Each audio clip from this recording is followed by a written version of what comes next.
4 years ago this month, former Congressman Schock resigned amid allegations of misusing taxpayer money. Now charges against him have been dropped. Now joining me now live from Los Angeles to talk about all of this is Schock himself. Thank you so much for joining us today. Thank you, Eugene. Good to be with you. I want to go ahead and start off with this. You faced multiple corruption charges. Now those have been dropped pending payment of restitution and back taxes. So how are you feeling now that this ordeal is coming to an end? Well, I think there's great relief for me and my family and supporters. It's been 4 long years, and as I said 4 years ago when I left office, that there were mistakes in my office that were made. I could have done a better job of ensuring better paperwork, but that there was no purpose on my part or those who worked for me to do anything wrong.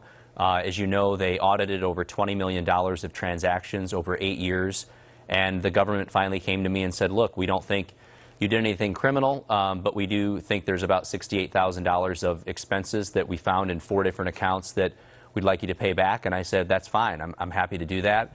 But I'm glad that my constituents can know that I never violated their trust, and I certainly never committed any crimes, nor did anyone who worked for me. And now it's looking to the future and looking at what I've learned through this process and how I can do things better in my own public and private life, and looking for what opportunities there are for me in the private sector, as well as to make a difference in my community. Aaron, do you think that you were unfairly targeted in this ordeal?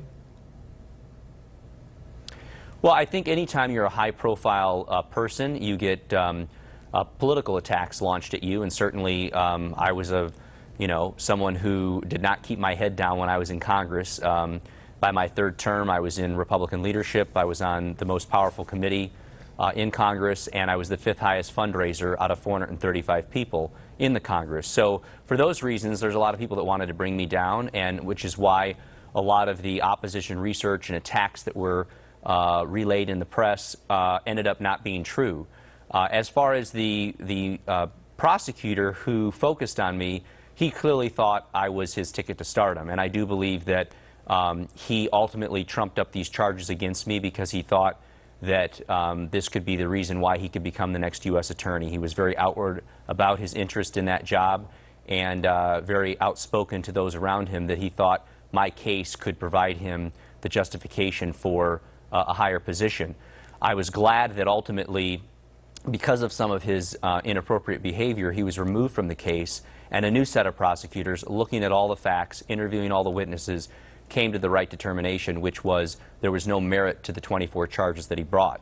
Having said that, it came with a lot of a cost to me, both financially. Had to spend over $4 million the last 4 years defending myself against these wrongful charges, and also great emotional expense to me and my family and supporters who were uncertain about the future. Well, speaking of your future, we're going to take a quick break now, Aaron, but when we come back, why you decided to step down in the first place back in 2015, and then also your future. What's next? We'll be right back. More with Aaron Schock. Sure.